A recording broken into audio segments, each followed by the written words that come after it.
सोचिए, एक विनाशकारी युद्ध बस होने ही वाला है। लाखों जिंदगियां दांव पर लगी हैं। और ऐसे में इतिहास शांति के लिए एक आखिरी मौका देता है। आज की कहानी उसी साहसी दूत की है, जिसे एक घमंडी राजा का सामना करने के लिए उसी के दरबार में भेजा गया था। और ये सवाल, ये तो आज भी उतना ही जरूरी है ना? क्या सच में बातों में इतनी ताकत हो सकती है कि वो तलवार को रोक दें, खासकर तब जब सामने वाला सुनने को ही तैयार ना हो? तो आक्रमण शुरू होने से ठीक पहले श्री राम ने एक आखिरी कोशिश की, शांति का एक प्रस्ताव रखा। लेकिन यह फैसला आसान नहीं था। इस पर सब राजी नहीं थे, बल्कि उनके अपने भाई लक्ष्मण के साथ उनका इस बात पर गहरा मतभेद हो गया। या ना, दो भाइयों के बीच दो बिल्कुल अलग सोच का टकराव है। एक तरफ श्री राम है, जो राजधर्म यानी एक राजा के कर्तव्य की बात कर रहे हैं कि निर्दोष लोगों को बचाने के लिए दया दिखाना जरूरी है। और दूसरी तरफ है लक्ष्मण, जिनका साफ कहना था कि रावण जैसे पापी पर दया दिखाना यह तो न्याय का अपमान है। एक बात समझना बहुत जरूरी है। श्री राम का ये शांति का प्रस्ताव डर की वजह से नहीं था, बिल्कुल नहीं। ये उनके आत्मविश्वास और उनके सिद्धांतों से निकला था। उनके लिए असली वीरता बदला लेने में नहीं, माफ करने में है, खास करके तब जब आपके पास पूरी ताकत हो। तो जब ये तय हो गया कि हाँ, एक शांति मिशन भेजा जाएगा, तो अगला और सबसे बड़ा सवाल ये था कि आखिर इस मैसेज को लेके जाएगा कौन? कौन था जो इतने तनाव भरे माहौल में ये संदेश दे सकता था?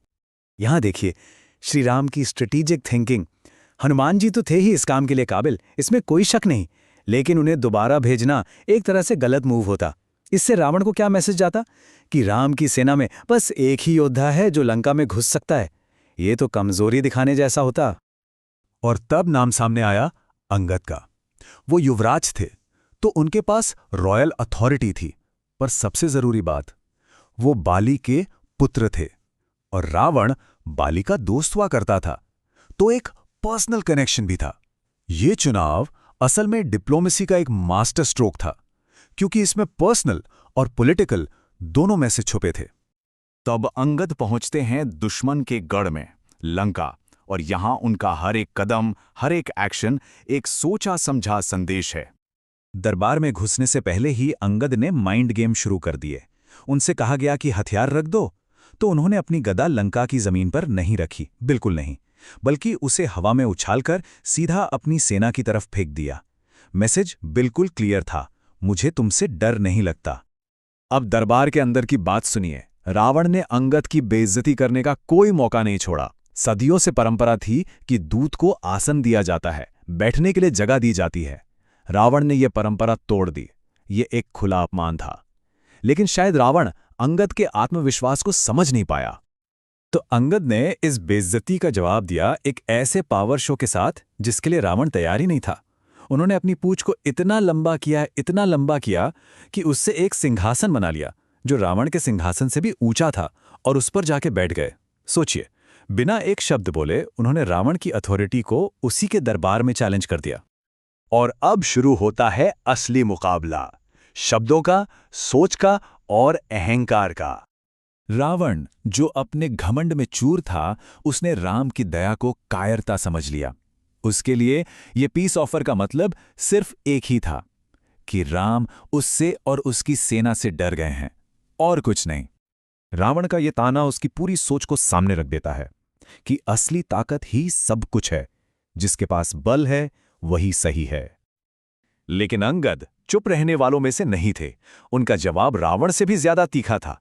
उन्होंने रावण को उसकी ही एक पुरानी हार याद दिलाई, एक ऐसी हार जहां उसका अहंकार चकनाचूर हो गया था।